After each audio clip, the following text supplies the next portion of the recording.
بسم اللہ الرحمن الرحیم۔ شروع اللہ کے نام سے جو بڑا مہربان اور نہایت رحم کرنے والا ہے۔ درویش پیپل کے معزز دوستوں، السلام علیکم۔ محترم ناظرین، حضرت موسیٰ علیہ السلام نے ایک مرتبہ بنی اسرائیل میں بڑا فصیح و بلیغ وعظ فرمایا اور یہ بھی فرمایا کہ اس وقت میں بہت بڑا عالم ہوں۔ حضرت موسیٰ علیہ السلام کا یہ فرمانا خدا کو نہ بھایا اور حضرت موسیٰ علیہ السلام سے فرمایا، اے موسیٰ، تم سے زیادہ عالم میرا بندہ خضر ہے۔ حضرت موسیٰ علیہ السلام نے حضرت خضر علیہ السلام سے ملاقات کا شوق ظاہر کیا اور خدا سے اجازت لے کر حضرت خضر علیہ السلام کو ملنے کے لیے روانہ ہو گئے۔ خدا نے مدد فرمائی اور حضرت موسیٰ علیہ السلام نے خضر علیہ السلام کو پا لیا اور ان سے کہا کہ میں آپ کے ساتھ رہنا چاہتا ہوں تاکہ آپ کے علم سے میں بھی مستفید ہوں۔ حضرت خضر نے جواب دیا کہ آپ میرے ساتھ رہ کر کئی ایسی باتیں دیکھیں گے کہ آپ ان پر صبر نہ کر سکیں گے۔ حضرت موسیٰ علیہ السلام نے فرمایا، نہیں، میں صبر کروں گا، آپ مجھے اپنے ساتھ رہنے دیجئے۔ حضرت خضر علیہ السلام نے فرمایا، تو پھر میں چاہے کچھ بھی کروں، آپ میری کسی بات میں دخل نہ دیں گے۔ فرمایا، منظور ہے، اور آپ ساتھ رہنے لگے۔ ایک روز دونوں چلے اور کشتی پر سوار ہوئے۔ کشتی والے نے حضرت خضر علیہ السلام کو پہچان کر مفت بٹھا لیا، مگر حضرت خضر علیہ السلام نے اس کی کشتی کو ایک جانب سے توڑ دیا اور عیبدار کر دیا۔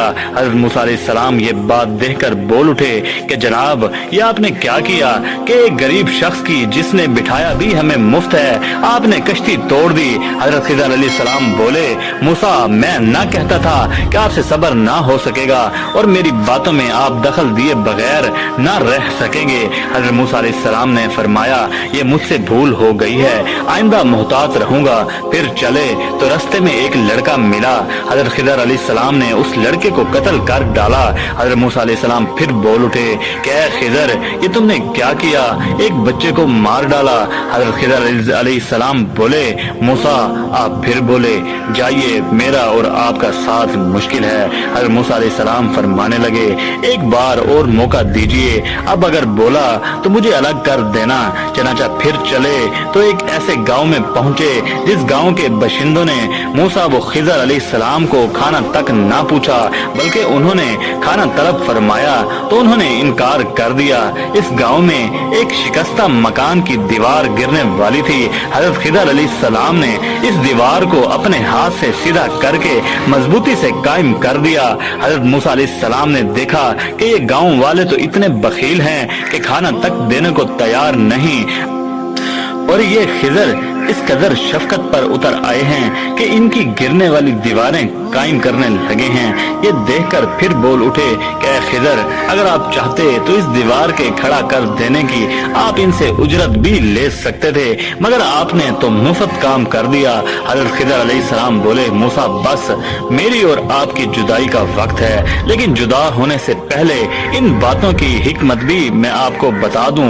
وہ جو میں نے کشتی کو تھوڑا سا توڑ دیا تھا، اس کی حکمت یہ تھی کہ دریا کے دوسرے کنارے ایک ظالم بادشاہ تھا جو ہر ثابت کشتی زبردستی چھین لیتا تھا، مگر جس کشتی میں کوئی عیب ہوتا اسے نہیں چھینتا تھا۔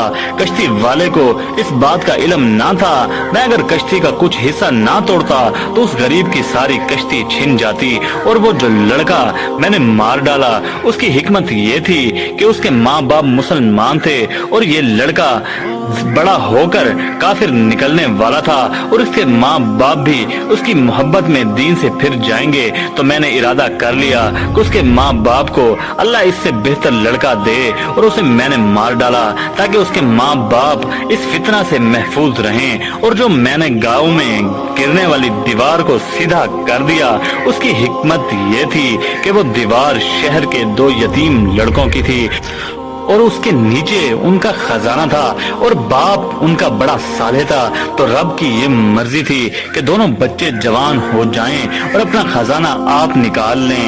یہ تھی ان باتوں کی حکمت جو آپ نے دیکھی۔